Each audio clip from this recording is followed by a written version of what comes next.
Hey everybody, welcome back to James Draws Everything. Continuing today, drawing every country in the world's flag. And welcome back to me. Just decided to take a couple days off and recharge, but I'm back better than ever for this country that we're going to be going into South Africa. Not doing South Africa, kind of doing South Africa. We're going to be doing Namibia. All right, so Namibia was part of South Africa for quite some time. It's got a lot going on. Actually, I think it might be one of the countries to watch going forward in the 21st century. There's a lot of reasons for that, which we will get to. One of the most sparsely populated countries in the world. A lot of this place is mostly like deserts, so not a lot of places for people to go. It is very rich with natural resources, though, so that's kind of makes it a place to watch going forward. So Namibia, right, home to a lot of different African ethnicities early on. Bantu expansions from the north come into this place, and around like the 1600s, some early kingdoms formed there, the Ondaga and the Okanyama kingdoms. And the Portuguese, they show up in the 15th century, but they never really set up shop here. So the Portuguese, their African influence, that ends up more like Angola, Mozambique. They kind of don't really leave much of a mark on this place. They do bring something to the region, though, that is very welcome. Is it technology? Medicine? Science? Nope, they bring guns. So guns become a very popular European export into Africa, right? So now that there's guns, you got a lot better ways of dealing with your local problems, right? So it does kind of create, some instability in that region, right? Because they got, these brand new toys to play with. Guns are not toys, kids. But yeah, so just in, tale as old as time, though, right? New technology leads to new methods of warfare. So again, the Portuguese don't really settle into this place. The Germans do, though. The German Empire establishes a colony here in 1884. It becomes part of German Southwest Africa. And, of course, they're not welcome there. So the Germans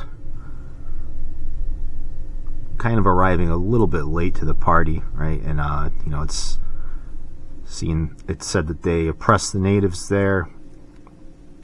Germans trying to kind of set up their own African empire, which of course kind of ends after World War I when they lose a lot of their foreign possessions, not just Africa, but the Pacific Ocean, other parts of the world as well. So there is an uprising against the Germans, and the Germans wage war against the Herero and the Nama peoples, which is considered to be the first genocide of the 20th century. And so this is about 10 years before World War I. The scars of that pretty much last to this day, as far as the people of Namibia and being against the Germans. And as recently as 2021, there was a reconciliation agreement about this, right? So Germany did pay reparations to the Namibian government for their atrocities.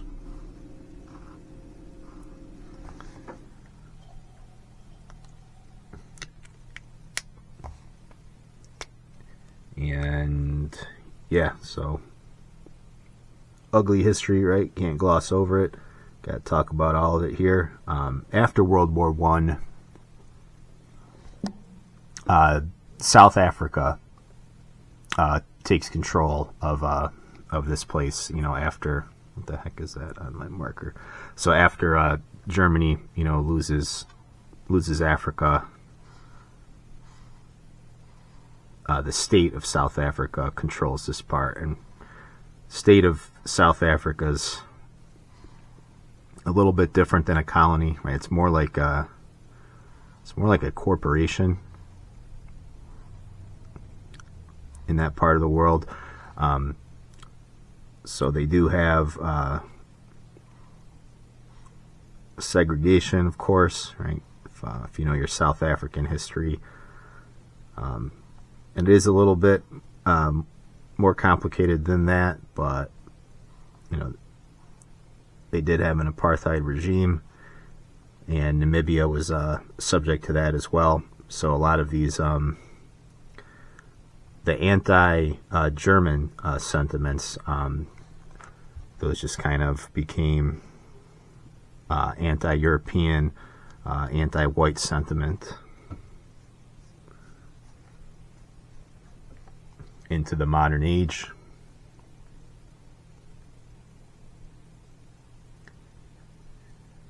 And this place doesn't achieve independence until much later. So a lot of your South African countries, African countries, you think like late 50s, 1960s is kind of when they all become independent nation states.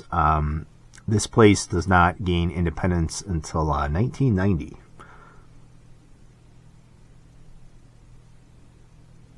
But there is a lot of stuff going on before independence, right? So a lot of the anti-imperialist kind of movements in Africa were backed by communists, right? So you've got Angola, once they got rid of the Portuguese, they went communist pretty hard.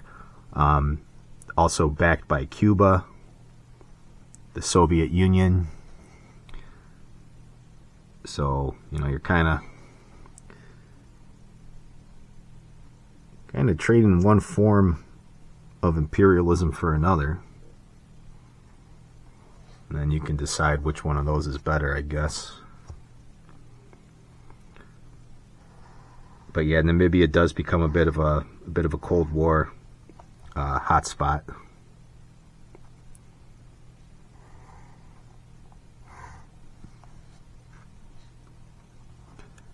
And they did have like an actual Marxist government in power, right? That was like factored into the Namibian constitution.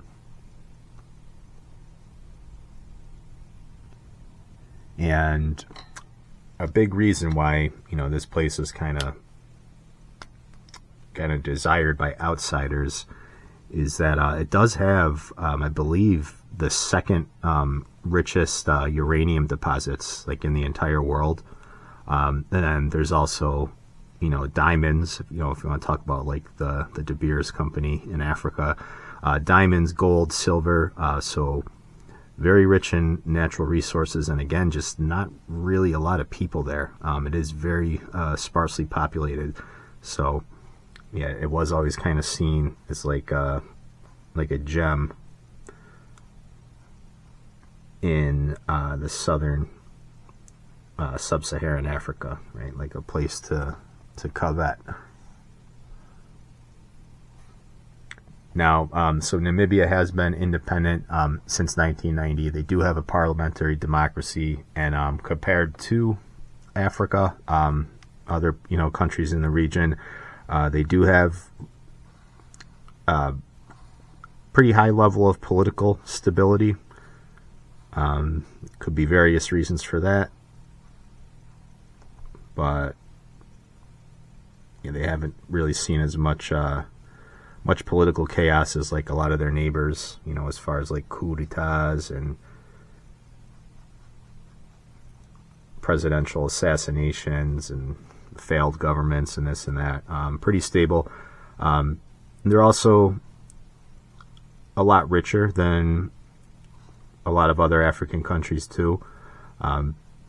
Could just be due to the fact that they are so rich in natural resources. There is still, you know, poverty there, and you know, poverty in Africa is much different than, you know, poverty in like the United States. So that is a problem there as well. But because this place is again kind of a hot spot, you know, geopolitically going forward, it remains to be seen what foreign powers are going to do with this place, right? In like you know, a 21st century scramble for Africa, because right now you do have an awful lot of Chinese infrastructure in Namibia, right? So China has taken an interest in Africa, and you know, again, uranium, very important for, you know, if you're into nuclear or, you know, alternate energy sources,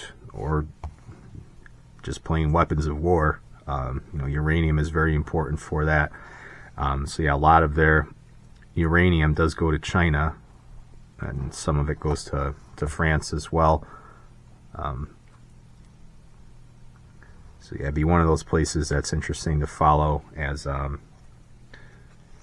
outside influence maybe just takes a different turn towards Africa in the 21st century. Maybe they start paying attention to it a little bit more again. All right, so